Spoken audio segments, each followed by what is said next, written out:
Good afternoon, everyone. I'm Commerce Next co-founder Veronica Sontsev. And for those joining for the first time, Commerce Next is a community, event series, and conference for marketers at retail and direct-to-consumer brands. On behalf of my fellow co-founders, Scott Silverman and Alan Dick, I want to welcome you to today's webinar. Our topic is adapting advertising strategies to meet growing privacy needs. We all know privacy changes are transforming digital marketing as we know it. With each Apple update, targeting and tracking capabilities get diminished. And although Google has delayed their privacy rollout for another year, their changes will eliminate the cookie, which is ubiquitous for targeting, tracking, and reporting on digital media. So it is time for marketers to come up with new privacy-friendly marketing strategies, which is why we're covering this topic today. But before we dig in, I want to go through a few housekeeping items. So first, I want to thank RTB House. They have been advancing privacy-friendly advertising solutions and have spent a lot of time educating me and the market on how to navigate the upcoming privacy changes. We're delighted to partner with them on this webinar. I also want to thank our speakers, Suruchi Shukla, VP of Omnichannel Growth Marketing at Tailored Brands, Leslie Berthy, VP of Marketing at GoodRx, Lauren Simon, Chief Revenue Officer at American Giant, and Gary Burka, VP of US Operations at RTB House. They are trailblazers when it comes to advertising, and I think you will all learn from their experience. We will be sending them thank you gifts via our gifting partner Gift Now, and as a small token of our appreciation. And we'll also be sending 5 lucky audience members gifts as well. It's our thank you for tuning in live. Winners will be selected randomly, and sorry for anyone who is watching the replay. This is only for live viewers. So what's ahead for Commerce Next? Our webinar next week is The Right Insights, the key to improving site experience. Joining us are speakers from FTD, Urban Digital, and Full Story. This will be next Wednesday, July 21st at 2 p.m. Eastern, 11 a.m. Pacific, and you can register at bit.ly/CNWeb45.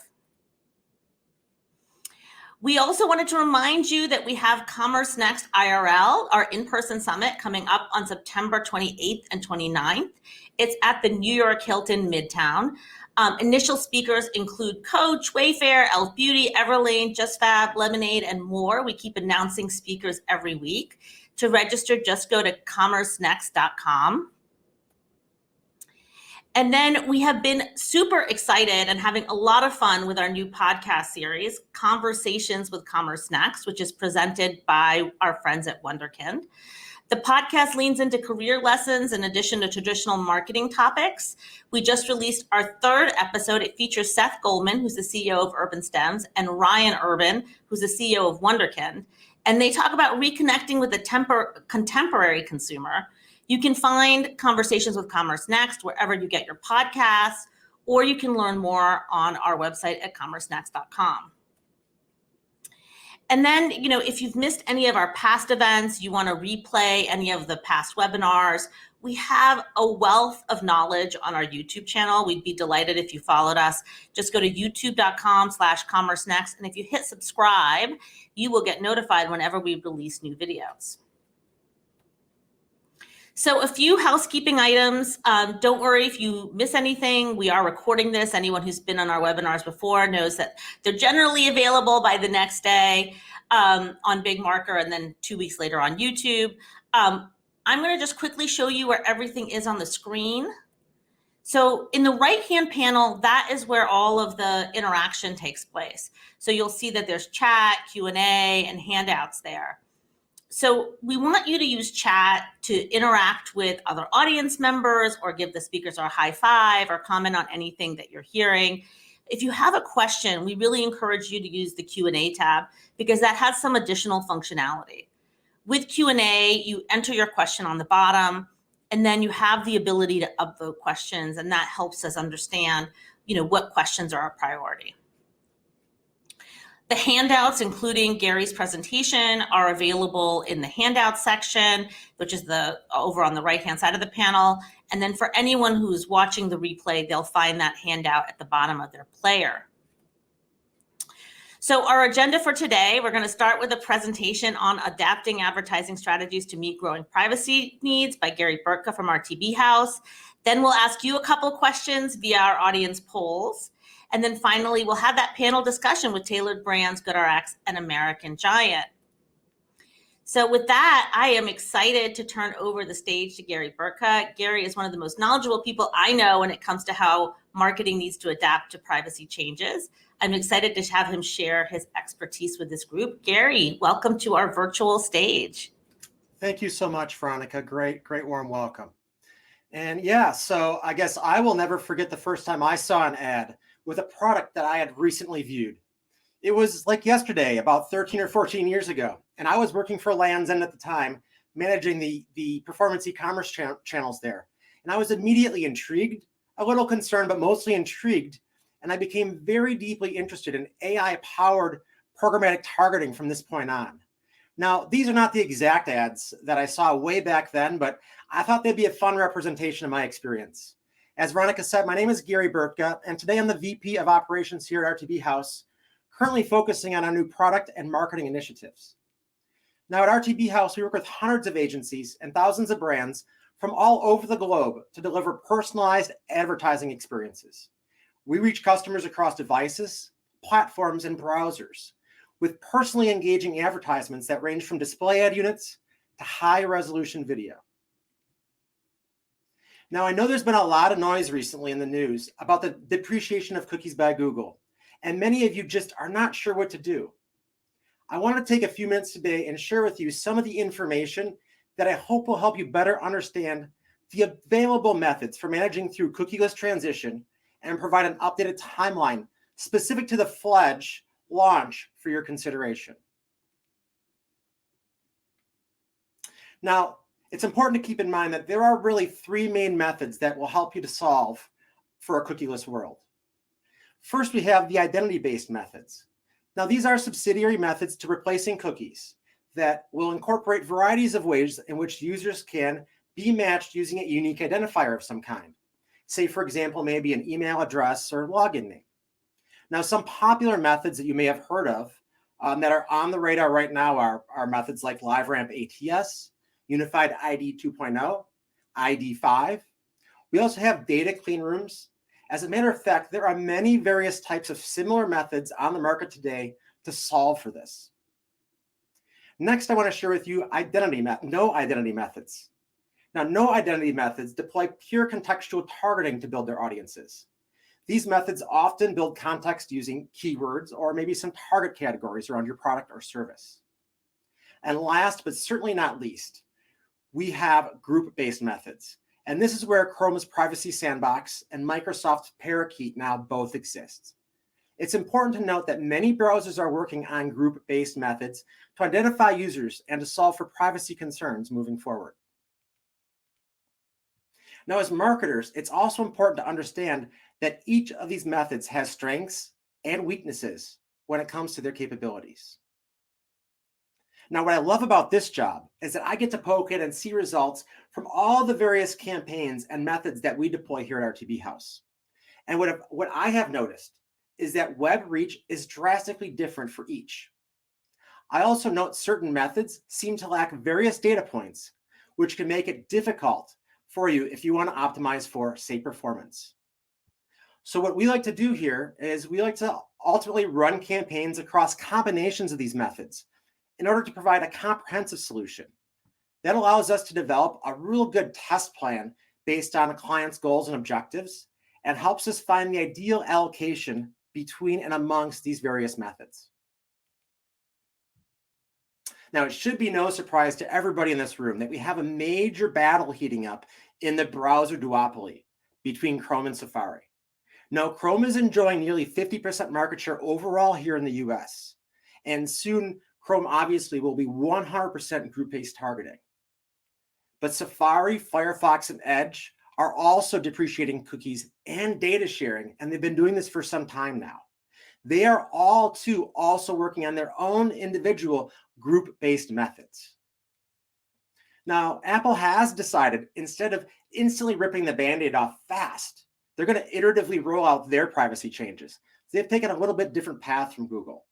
But in fact, just a few months ago, Apple released iOS 14.5, which now enforces, as many of you know, Tracking Transparency Prompt, or ATT as we all call it. This means that apps that do not adapt will be blocked from the in-app store. This update has also led a major impact to many clients, with some reporting IDFA match rates dropping from 70% to as low as 10%. Now, the upcoming release of iOS 15 also has many marketers worried, as it will eliminate the ability to track email open rates and will force marketers to move to optimize their email channels by using only click-based engagement metrics.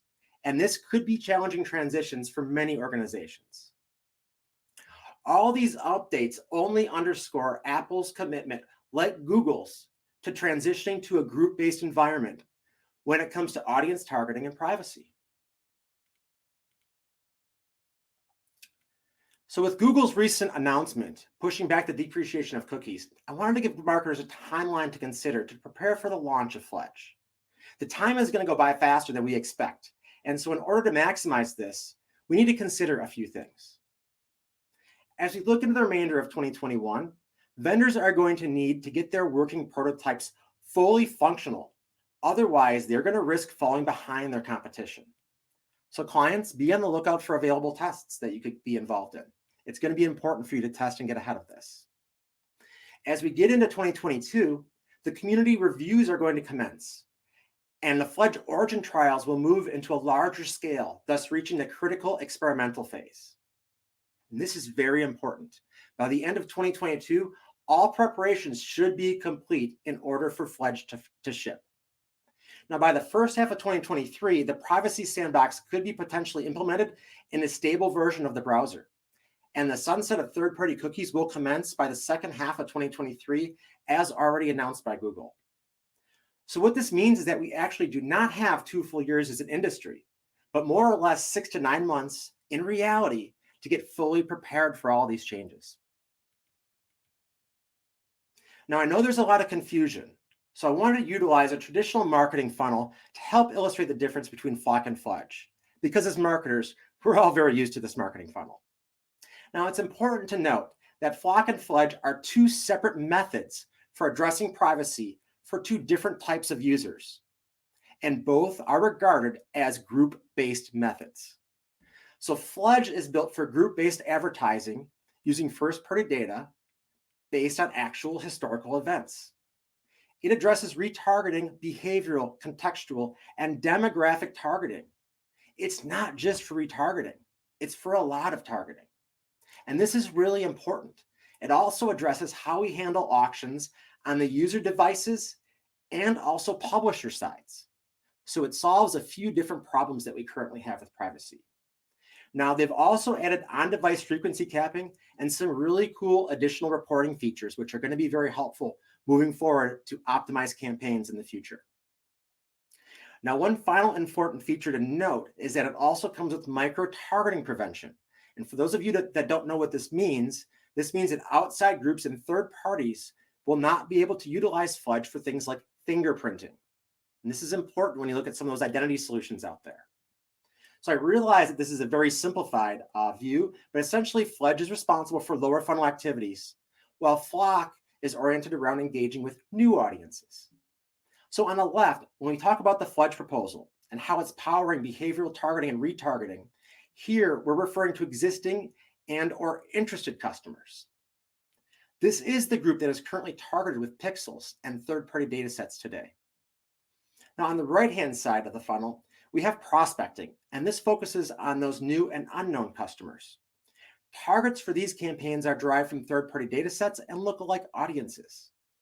This proposal is known as Flock, and the Flock trials have been placed on hold. We perceive this update to be a reaction to the United Kingdom's Competition and Markets Authority engagement. Okay, and we do feel that it's in line with commitments Google has previously made. Now, don't get me wrong, Flock is a promising proposal addressing interest-based advertising, but I do expect that this proposal is going to evolve into more privacy-preserving direction in due time. So look for some changes ahead for Flock. Fledge is sailing forward. So with that, I want to spend the last few minutes of our time here today to take a little dive into my two favorite fledge proposals, product level turtle dove and outcome-based turtle dove. We're going to do this so that you can better understand how we will be able to still have great personalized ads, even without cookies.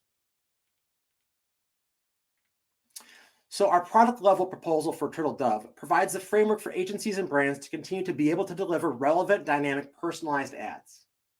This is with recommended products based on real user engagement. Now, this real user engagement is the key to maintaining strong performance marketing campaigns that you have today. It's because Fledge is based on this direct relationship between a customer and a website owner that's willing to build interest groups. Now, in the Fledge proposal, the whole logic of the calculation and assignment of the audience to the particular interest group, it stays fully on the website owner or with that website's delegated ad tech partners. So this is where RTB House comes in. In fact, in our initial group-based personalization test with Google, we found 94.5% efficacy in click-through rate, meaning that we are still able to continue to drive well-qualified traffic at scale to our partner sites. Now, we recognize how important the value of each user is. This is why we've established the outcome-based Turtle Dove proposal, which allows us to continue to effectively allocate the budget. That's right. We're actually still able to keep user-level bidding precision, and we do this while maintaining group-based privacy guarantees. And this is really where the magic is. Now, we're able to do this because we understand the user value, and we're able to marry the creative treatments from product-level Turtle Dove that we just talked about with the decisioning from outcome-based Turtle Dove. And this inherently provides an amazing creative experience to our end users. Now, our initial outcome-based Turtle Dove tests did confirm that we have achieved 99.98% results in bidding efficacy. Now, this means that the revenue for publishers does not substantially change from the current state versus the future state when we test outcome-based Turtle Dove solution. Now, I know that this was brief and very quick, but I do hope that this helps shed some light on what's happening today. Very happy to have any meetings or conversations should any of you all have questions. And I want to thank everybody for joining us today. I hope this was a fun and informative precursor to our panel conversations coming up soon. Thank you so much, Gary. That was really great. Awesome. So now I'm going to quickly go into audience polls, and then we'll go back and bring the panel on. All right. So in terms of instant polls, I just want to remind everyone, you can track the poll results under polls. Actually, when it's open, it'll be under polls open. Once it's closed, you'll see the results under polls closed. So our first question is relating to the iOS 14.5 update that Gary mentioned earlier. Did the new iOS 14.5 update impact your marketing effectiveness? And this is a simple yes or no question. Now it's time to let us know.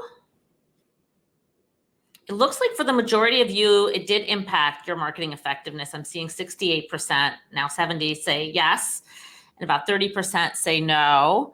And the things to look at for even for the people who say no, the things where we've heard people are impacted is around retargeting, because especially for iOS users, the device IDs are not transferring between, if you're retargeting on Facebook, are not transferring between the website and Facebook.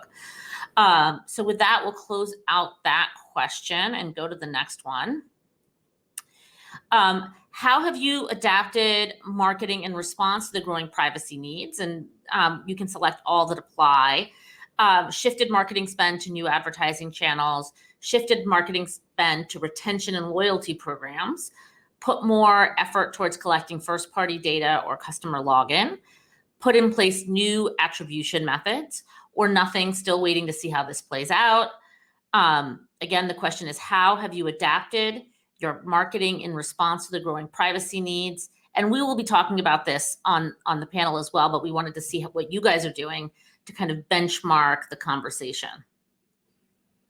It looks like the strategies are a little bit of everything. Some have shifted, about 22% have shifted marketing spend to new channels.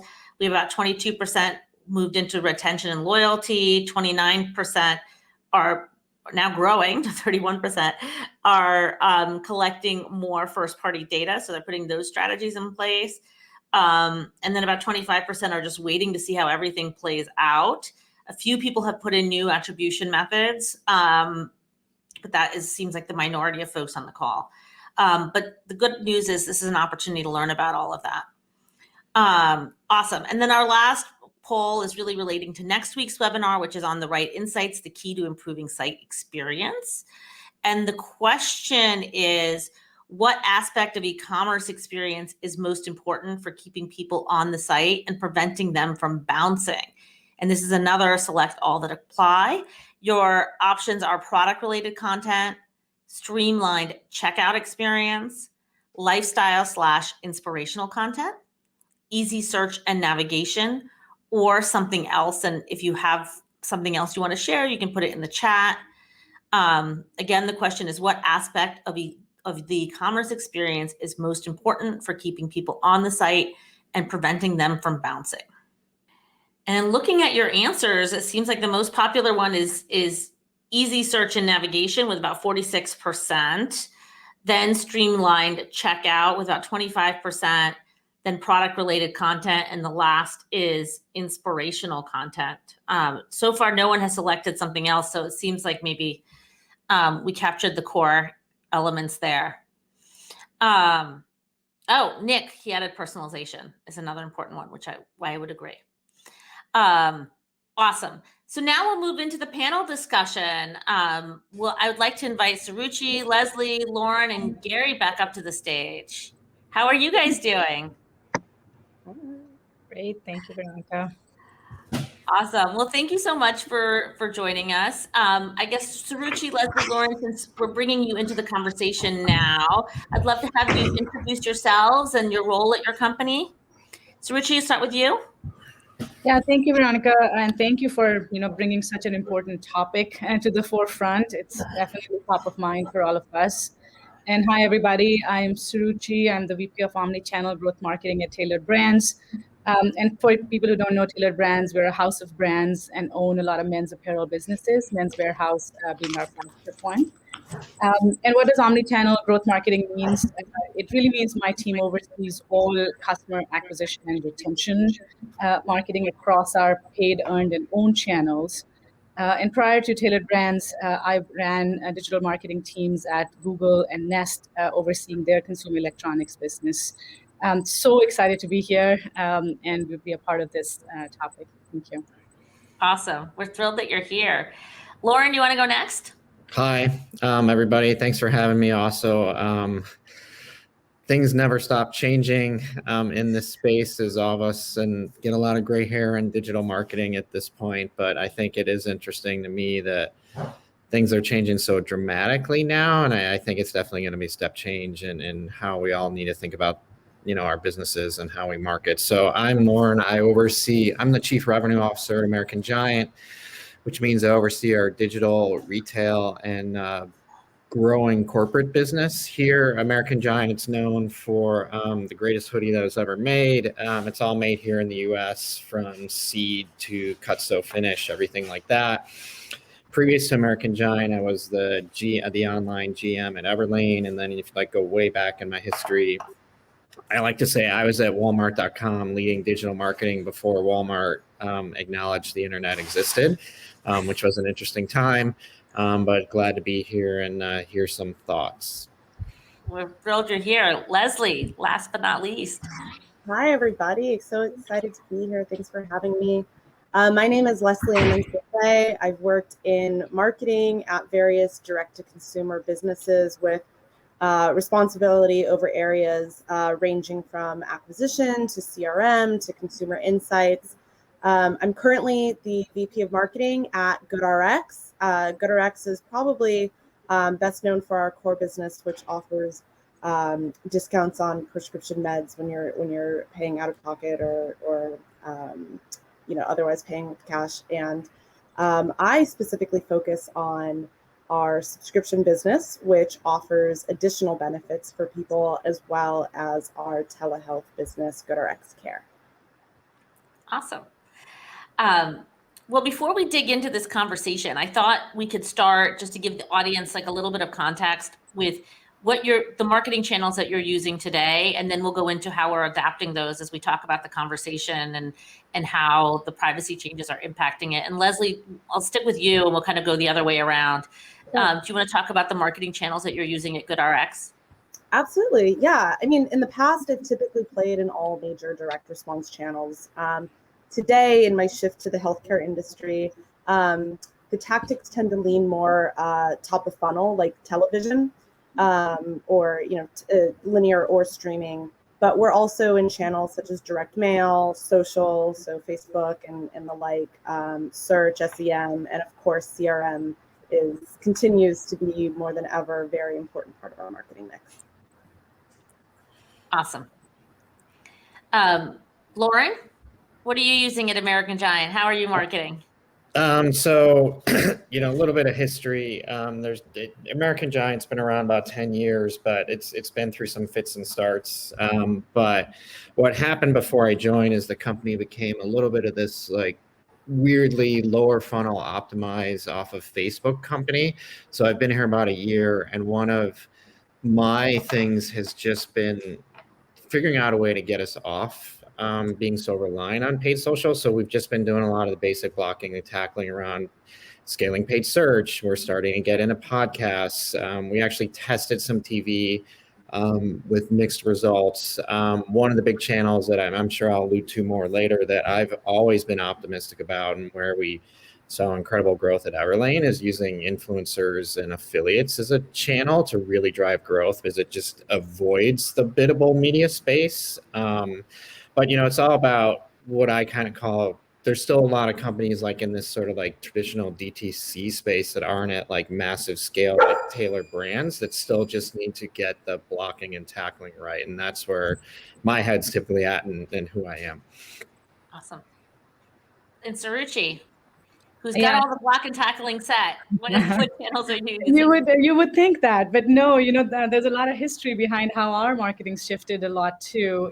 We very much played in the traditional media, heavy focused on, TV, radio, out of home. And then last year and a half with COVID, the pendulum shifted for us and became very heavy on the performance side, especially as the stores were closing. And this year, we are bringing the focus back on running more your full funnel integrated media. And so it's, yes, we're still going to do TV, radio, but, how do we start to bring in more of your digital channels like your Hulu's, YouTube, so more streaming media and radio, increasing footprint in the social media. And I know we'll talk about Facebook in a little bit, but even things like influencers and affiliates, display, SEM is actually our biggest spend after TV because that channel never really goes away.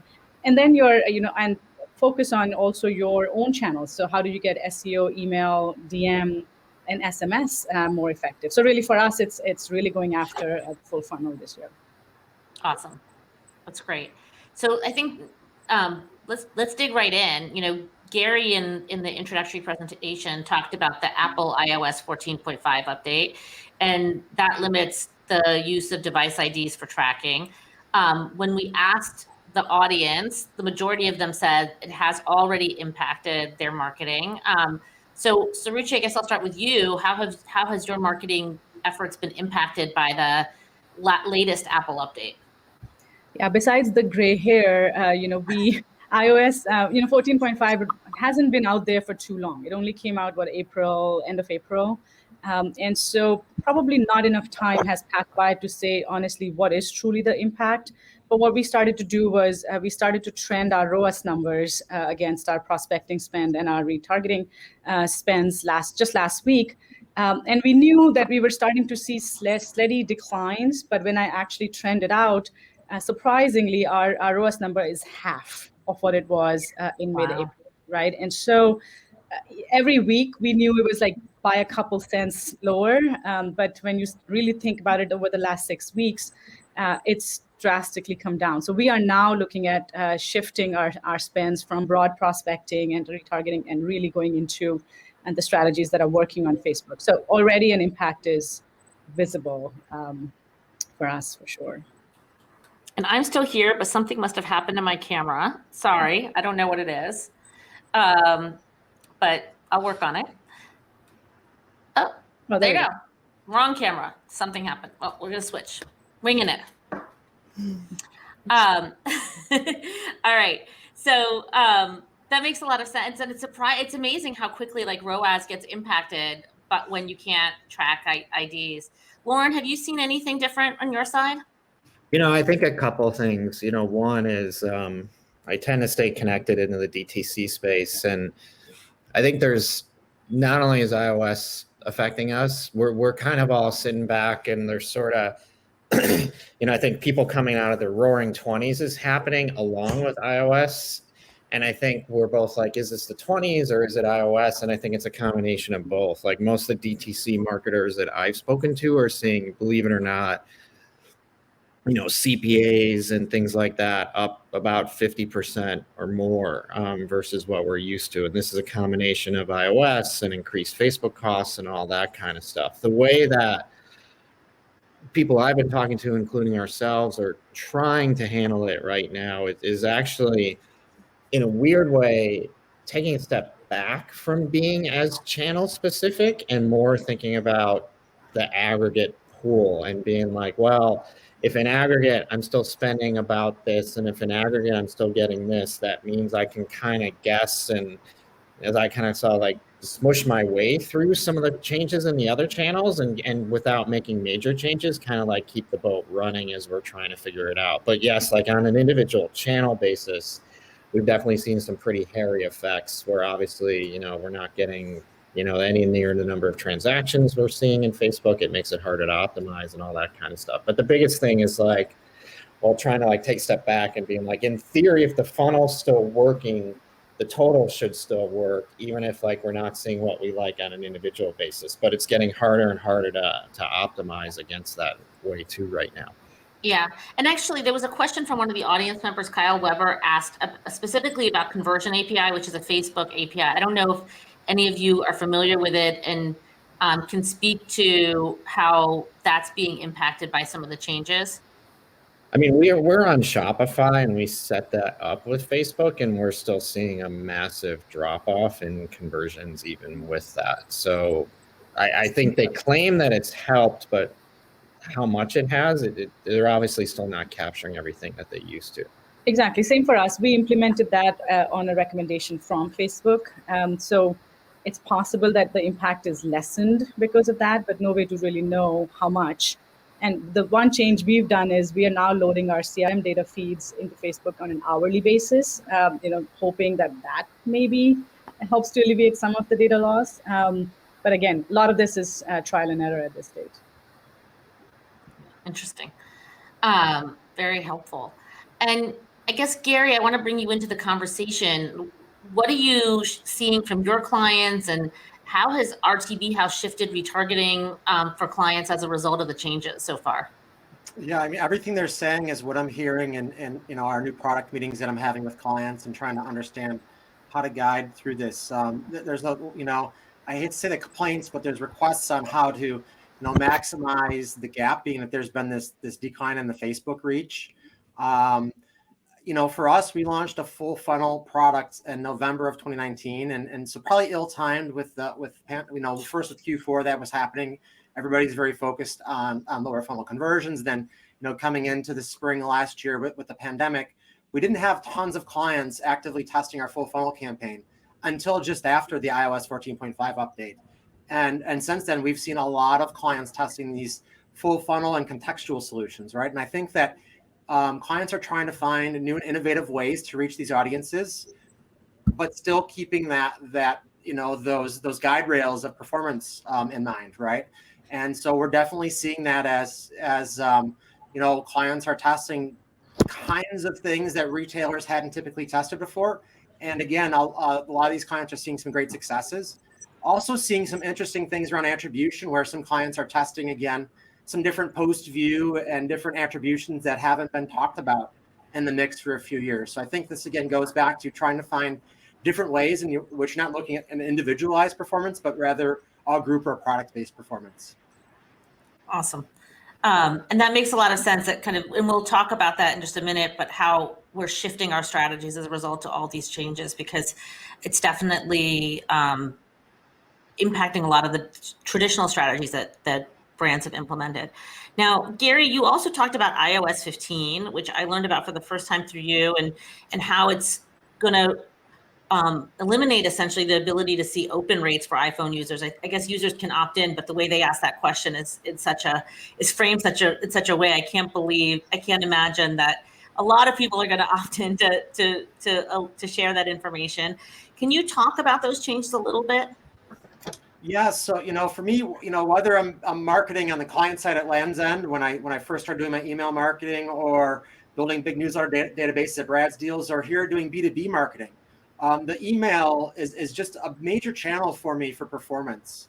And so as I saw the effects from iOS 14 and a half happen, like many other marketers, I was being reactive and not proactive. So I started diving into iOS 15 right as it was announced, and one of the things that I learned was the depreciation of the pixel to track open rates and performance data within the email space. So some marketers for years have been arguing that moving to a click-based engagement measurement tactic in email is a better way to go. Others have always liked to focus on the open rates to try to focus on that list hygiene, and their open rate scores, right? Their sender scores. Moving forward, Apple's not really going to give us the choice. We're going to have to determine a way to manage and optimize against the click engagement, and ultimately find ways, if you've been working with open rates historically, find ways to pivot that data so that you can, again, have a good benchmark in order to optimize your campaigns moving forward, because you're still going to have good hygienic email lists, but you're going to have different data in which to optimize that from. Yeah, absolutely. We were asking our ESP what they're doing, and they basically said they're working on it and they're not sure. But Leslie, maybe, I don't know if you've seen anything in terms of this, and how are you adapting at GoodRx, kind of given this impending change? I think you hit the nail on the head. I think a lot of brands are, just learning about this, apparently ESPs too. And therefore, trying to figure it out. So, it being so new, unfortunately, I don't have any silver bullets to share, but, for hopefully a future webinar coming soon. But I think one thing that has not changed from my point of view, as annoying as this might sound, is just the need for genuine, authentic content that is actually helpful and actually useful and that people want to see. And read, right? A lot of brands for a long time have been using the authenticity word, right? But what does that really mean? I think for a lot of us, our feet are going to be held to the fire to see if that's actually happening. And, I think it was alluded to earlier. Someone said about, your funnel, maybe it was you, Lauren.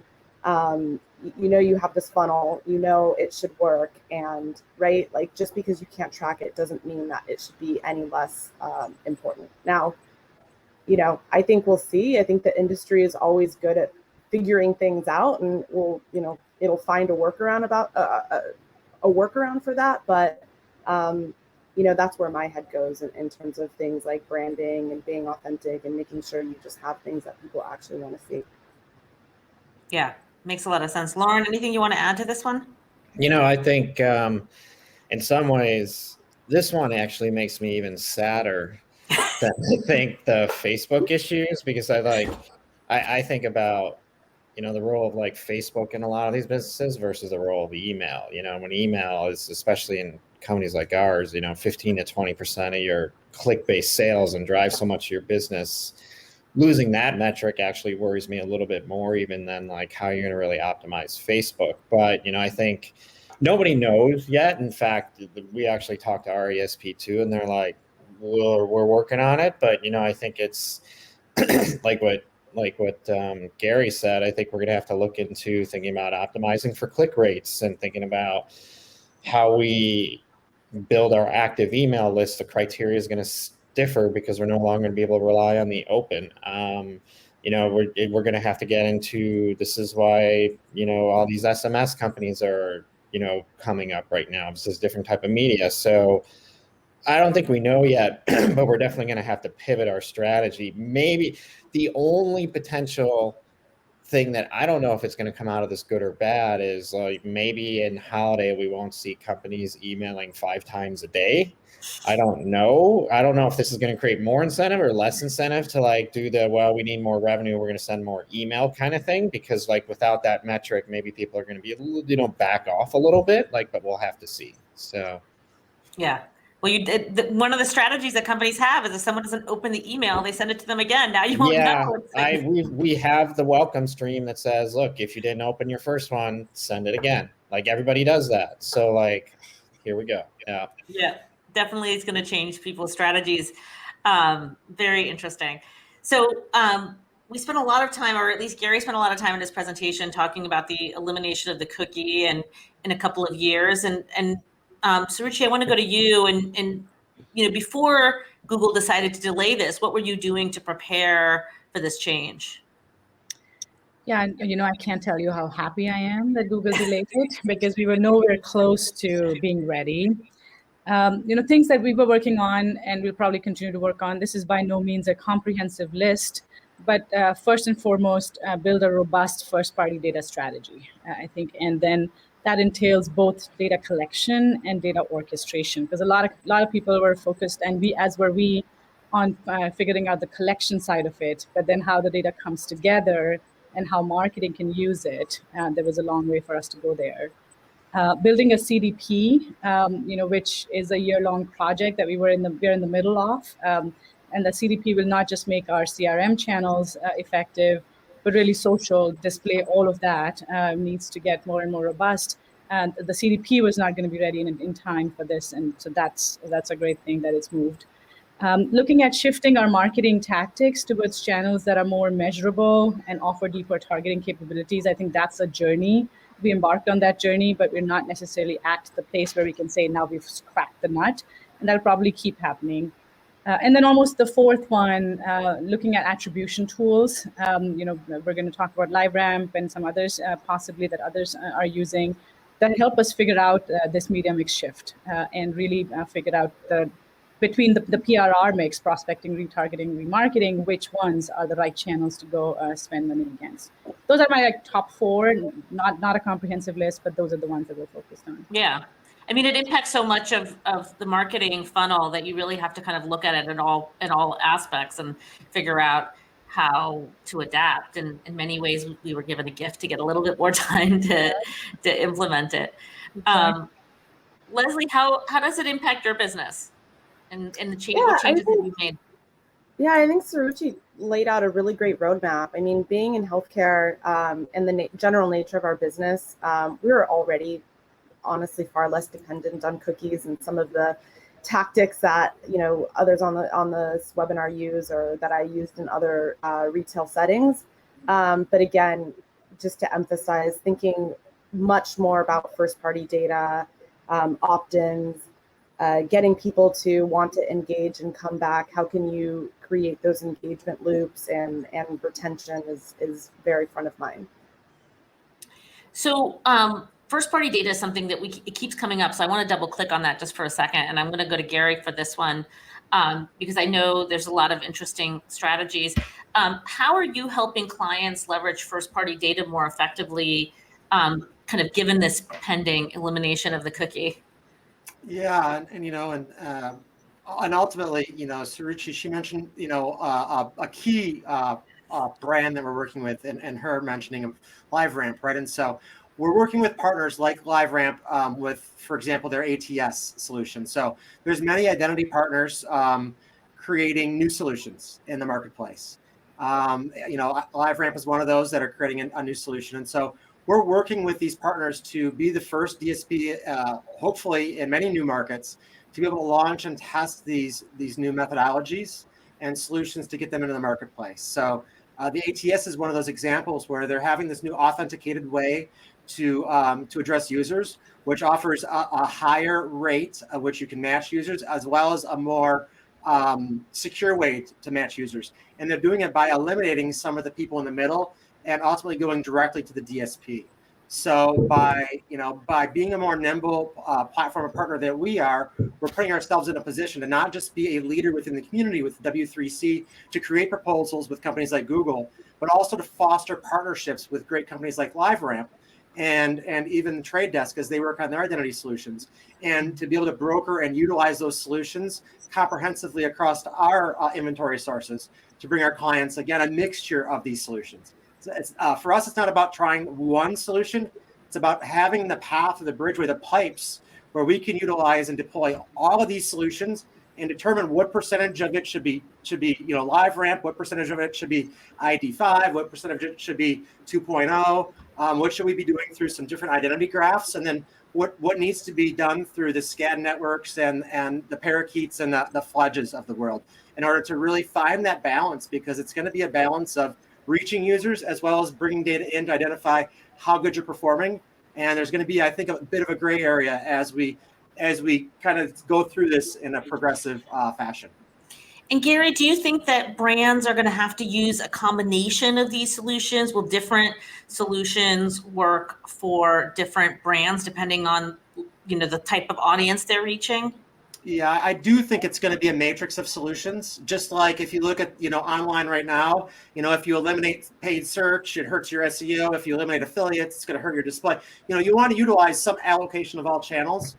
And, if you ask, Lauren versus Leslie, their allocations, I bet you their percentage allocations are different, right? Is TV in play, is not in play? And so I think about, the privacy solutions in the same manner. Right? Do you need to do prospecting, or are you only focused on, lower funnel or upper funnel? And so the combinations of what you're trying to do and the KPIs you're trying to reach based on the offers that you have and your pricing and things are going to differentiate that matrix of what percentage should be allocated towards group-based versus what percentage needs to be allocated for contextual-based to get that reach versus what needs to be allocated to some identity-based solutions so that you can have this intermediary positioning. Got it. Makes a lot of sense. So now that we've kind of talked about how we're trying to bridge the gap from a targeting perspective, I'd love to hear how you envision from the brands, how you envision your marketing mix changing as a result of the privacy changes. I know you've already made some changes, but as Google gets rid of the cookie, how do you see that changing further? Suruchi, I'll start with you on this question. I think we kind of talked about this a little bit already, Veronica. Now looking at, we are actually exploring some of the traditional media channels again. We had really moved off of DM, for example, but both looking at iOS 15 and some of the other changes, where we found our DM strategy to be really successful is if we are getting more and more targeted in our DM sense, and we're only going after people who we can't reach through email. And that segment is just going to grow for us. And so, not shying away from, so I know everybody talks digital media and everybody wants to move purely to digital, but there is still value in looking at some of these other traditional media channels, as long as we find ways to make them more trackable. So, your out-of-home boards can become digital. Your TV media is starting to be more and more trackable, and LiveRamp's helping there. I'm actually jumping on a call with LiveRamp a little bit later to say, why can't they help us do the same thing with radio and some of these other more streaming media, right? So I think we're going to have to get very creative and think out of the box. Some of the proven channels will continue to work for us. SEMs and others are not going away. We actually just kicked off a testing with RTB House to get our display channel more and more effective. So we are really going a little bit surgical against each channel and saying, how do we think a little bit differently and find ways to target that better. Awesome. And Leslie, have you seen any changes on your end? Since you're mostly focused on, you're not really using cookies and device ID, are you changing your marketing mix at all, or is it mostly stay the course? Yeah, I'd say right now we're pretty much in the stay the course lane.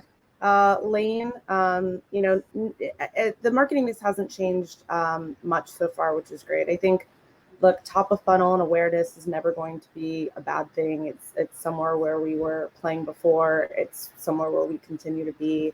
And, we're still testing on other channels. I think earlier when I mentioned some of the channels we're in, I think I might have forgotten to mention direct mail, but, you just sparked that, Suruchi, for me, because, you know, it's kind of turning on its head also just the industry in general as things change. What is traditional versus, you know, not traditional, because there are a lot of players out there in the direct mail space, and especially when you're partnering with partners like LiveRamp, who are doing some very interesting things on channels that used to be, you know, sending someone through the mail, snail mail, but using programmatic tactics, using data to make it actually a pretty sophisticated channel that, you know, those of us who are not, or those people who are not in marketing aren't necessarily aware of.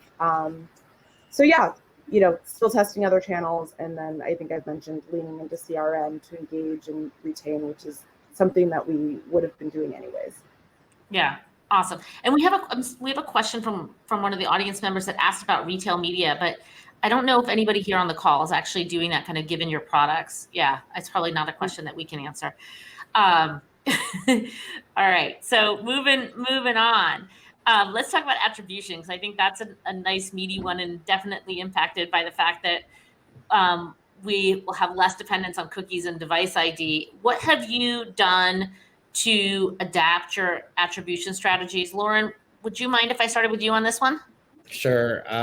You know, I thought, you know, one of you mentioned too, like, it is interesting that what was traditional unmeasurable media is now becoming more measurable as we're running into this cookie issue like TV. And you mentioned direct mail. I just picked up my mail off the floor, and I'm surprised at how much more direct mail I'm getting now. And I've always, you know, I was in charge of direct mail back from like my ProFlowers days, and it was a channel there too. And it's interesting that, you know, when things change, they still remain the same, and they're going to come back to it because it's traceable and things like that. And that's one, and it's an interesting space because the cookie is a different world, right? It's data co-ops and all that kind of stuff. So like I do think it's going to continue to remain.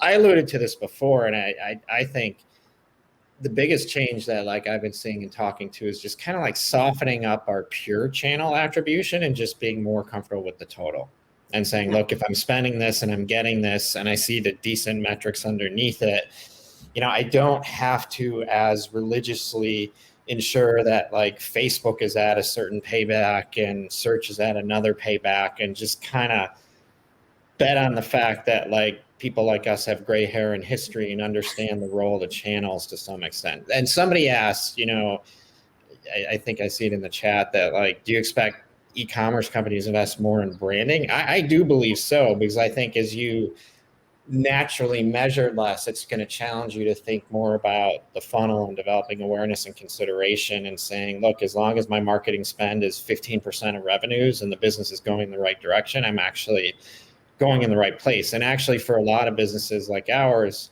I think that's better in the long run. You know, we as digital marketers got so like lower funnel conversion focus, we stopped building brands and content and stories as a result. So I think it's going to actually, in the end, we're going to have to get a little bit better at our jobs and think differently and think more in terms of like totals and things like that too. So, yeah. I mean, we all had to measure our marketing before the cookies existed, right? When we were using traditional channels, or we had some way of at least determining effectiveness. And now there's even more available. Right. What about lift testing? Leslie or Suruchi, do either of you want to kind of jump in on that? That's one aspect that I know people have talked about a lot when it comes to attribution. Yeah, sure. And just a note on, you know, the cookies too. I was kind of chuckling here because, you know, the cookie is going away is a great way to instill fear in a lot of marketers. But going back to, you know, just basic marketing principles that people used to use, you know, the cookie is not perfect, right? I'm thinking about playing in this, if you're used to playing in this lower funnel direct response world, you know, a lot of different platforms were taking responsibility for the same actions, right? So even that wasn't perfect. And so I think going back to thinking about the whole picture and thinking about your marketing mix holistically is going to be important.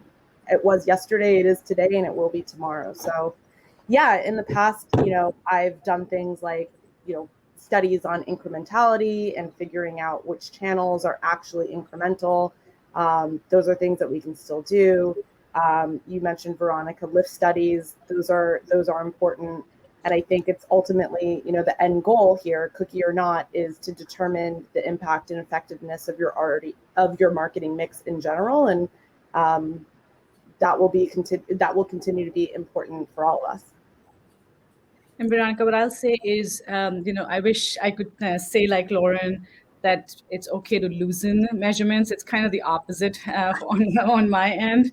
So we're actually looking at bringing in a couple different tools that can, give us different measurement lenses, if you will. And then it comes down to us as marketers really figuring out how to use some of the data that we're seeing. So LiveRamp is one of them. Then there's a couple other identity solutions that we're exploring. Epsilon is another one that guarantees a much higher match rate, and they are not pixel-based, right? So they almost complement LiveRamp. We're also talking about GA360. So there's like multiple tools.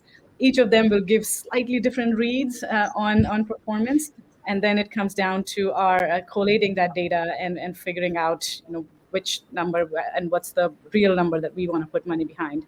And similarly, as we're thinking about new channels to introduce, that's where I'm bringing in this lift and incrementality lens. Say, versus just saying they're adding to ROAS, what is the iROAS that they're building? And that's how we're loosening the measurement aspect of it by making it a little bit less cumbersome on the new channel introduction. It makes a lot of sense. And it also, I think to some extent, it depends on your media and how much you're spending. If you're spending a lot and across a lot of different channels, it probably requires a little bit more attempt to create some reserve between the measurement versus when you're in a smaller number of channels, you have a little bit more flexibility. Awesome. Well, I want to quickly just ask one question, because I feel like, with all of this, the one blessing we had with this being extended is we have more time to collect first party data. So I want to quickly, and maybe make this like a lightning round, to talk about what are we doing to, now that we have the extra time, to collect more first party data. What changes are we implementing? And Lauren, I'll start with you. We're not, you wanted me to talk about just my theory, which I'll probably reveal my business idea. I think what we're going to see is, we're not preparing as I think as a company like in our size, it's harder for us to prepare because we're not like buying at scale like somebody at like Tailored Brands who has like a lot of influence, but like my theory is like we're going to see like new emerging players in this identity space that'll then come up with like new advertising products. And this is like, all these people, especially in my area, like Shopify and Afterpay and all these payment platforms and all these things that are getting people to universally log in across a lot of sites, I think are going to start emerging as advertising platforms, because they're going to sort of like, that's another way to, as Gary knows, to get around the cookie and the login and all that kind of stuff. That's just my theory of what I think we're going to also start seeing in this space. But like I said, small companies like ours, the best we can kind of do is just kind of like hold on for dear life. And, as I said, softening up the way we view channels and sort of like massaging it underneath. Got it. Suruchi, anything you want to add there? Yeah, I think what really excites me about the extra time that we have is we can do some more creative out of the box thinking around how to make data collection actually fun for our users. Can we gamify it? Can we figure out, how do we give them an incentive for it versus trying to just, do what the cookie cutter data collection we've done in the past. So I think it just allows us more time to get creative and do things differently. So. Yeah, that's the opportunity, right? To get more people to figure out how to get more people to log in so you can actually see them. Gary, anything you want to add to this one? Sure. Yeah, I guess, for us, we built a team of 25 people that we call the private ads team over a year and a half ago. So when Google first announced this, we wanted to get way ahead of it and be a leader. And that's what we did. And so now we do have our 2 proposals in place. They're live in a test environment. So we do have over 500 campaigns live in a Fledge environment. And so this time will enable us to collect more data and refine our models and, let us get a little farther ahead. So, for us, we were anxious to get out and get live, obviously, because, we have developed these proposals, but it will help to keep the AI learning. So, harm no foul. Awesome. Well, Suruchi, Leslie, Lauren, and Gary, thank you so much for sharing your insights with our community. It's such a timely and important topic. For those of you watching at home, thank you for joining us. We're back next week, next Wednesday, with a webinar on the right insights, the key to improving your site experience. Until then, have a great week. Take care, everyone.